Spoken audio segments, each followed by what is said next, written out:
Bonjour, retour sur l'instinct dans le monde de la pizza et sur un sujet que j'avais envie d'aborder avec toi tout particulièrement, que sont les fours napolitains électriques. Bonjour, je suis Grégory Broadcorn, expert auprès des professionnels de la pizza, et aujourd'hui je vais faire un monologue un petit peu comme à mon habitude autour d'éléments très importants pour le métier du pizzaiolo.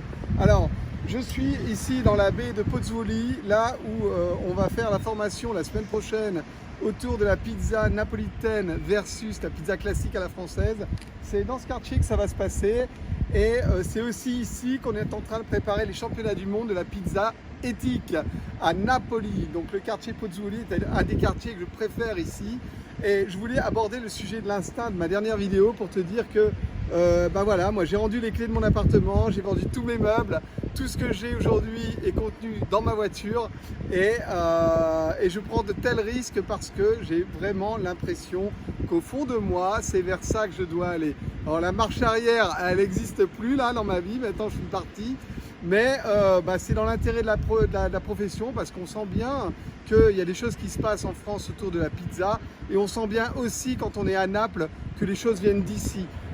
On sait que le consommateur français aujourd'hui demande une pizza qui est extrêmement digeste, extrêmement saine, mais surtout développée façon pizza canotto comme on dit ici, et une pizza qui est très aérienne, on l'appelle la pizza nuage. Alors je vais t'en parler dans 2 petites secondes, juste pour te dire que la question qu'on m'a posée cette semaine en public sur un groupe Facebook qui s'appelle Apprendre la pizza et devenir compagnon pizzaïolo, traitait justement de ce sujet de la cuisson pour obtenir une parfaite pizza napolitaine. Alors, faut-il un four à bois pour obtenir une pizza napolitaine? La réponse est plus aujourd'hui. Pourquoi? Parce que les fours à bois n'ont pas seulement la capacité à monter haut en température. Alors bien sûr, je parle des fours traditionnels napolitains, hein. Les fours qu'on trouve sur le marché français, c'est un peu plus compliqué, mais les fours napolitains sont si bien conçus qu'on peut effectivement monter à des températures qui dépassent les 500 degrés. Et oui, c'est à ces températures-là qu'on peut obtenir un soufflement comme ça dans la pâte, qui vient du fait simplement que l'hydratation a à peine le temps de s'évaporer, que le gluten a à peine le temps de se figer, les amidons de pré-gélatiniser, pour que la pizza, à peine cuite, sorte et soit parfaitement développée. Elle n'a pas eu le temps de sécher. Et ça, c'est juste possible au-dessus de 420 degrés. Alors, comment peut-on arriver à des températures comme celle-ci avec un four à gaz ou un four électrique? Eh bien, simplement en utilisant une technologie napolitaine qui tourne autour de la pierre de Naples, autour de la pierre du volcan, autour de l'argile napolitain, et autour de ce qu'on appelle la biscotte napolitaine, qui est faite d'argile et de céramique.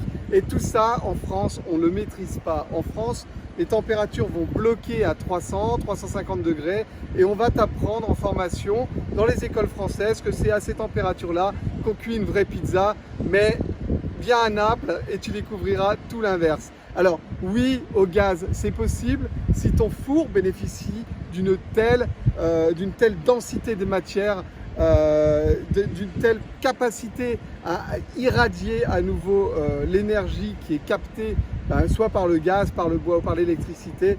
Et ça, c'est vraiment une question de densité de matériaux et de qualité de matériaux. Et de trouver à Naples ces matériaux. Et ces matériaux, figure-toi, qui sont aussi utilisés dans des fours électriques. Alors les magnifiques fours Opal qu'on propose nous en distribution, qui sont fabriqués artisanalement ici à Napoli, et évidemment cette version de four qui est juste extraordinairement spectaculaire. Tu vois la finition bronze martelé, ou la finition alu chromé, ou la finition platinium, sont des finitions qui sont juste somptueuses dans un restaurant, qui sont très très spectaculaires. Mais au-delà de ça, on a évidemment toute la capacité de densité d'un four napolitain qui est reproduite dans ces fours et qui permet d'atteindre de telles températures sans brûler la pizza, parce que c'est ça la vraie chose fondamentale. Il faut que les Français arrêtent d'avoir peur de brûler leur pizza à 500 degrés. Ça n'est pas vrai si le four est de qualité. Si ton four n'est pas de qualité, alors au-dessus de 350 degrés, tu vas tout brûler. Et ça, c'est un critère essentiel pour toi qui choisis un four aujourd'hui, ou toi qui veux renouveler ton four. N'aie pas peur des très hautes températures, parce que si ton four est bien conçu, ça n'a aucun impact sur la qualité de cuisson de ta pizza. Au contraire. Alors ce four, ce magnifique four spectaculaire, avec des métaux précieux. Il existe à un prix qui est vraiment compétitif par rapport aux fours qu'on te présente sur les salons français comme des fours très haut de gamme. Mais tu vas voir rapidement que ce qu'on peut proposer à Napoli, c'est quand même encore au-dessus de ça et pour moins cher, figure-toi. Mais la cerise sur le gâteau, c'est que nous, on a au catalogue un four qui est de la conception de celui-ci, mais qui surtout coûte beaucoup moins cher parce qu'il n'a pas la finition luxe de ce four. Voilà, alors si tu veux des renseignements sur ce four qui coûte à peine plus cher qu'un four que tu vas trouver dans un cash and carry en France, eh ben, tu m'envoies un MP. Si ce que je viens de te dire t'intéresse, eh ben, fais-moi plaisir, mets un pouce en l'air, partage et surtout commande si tu as besoin parce qu'il faut faire vivre un petit peu cette chaîne.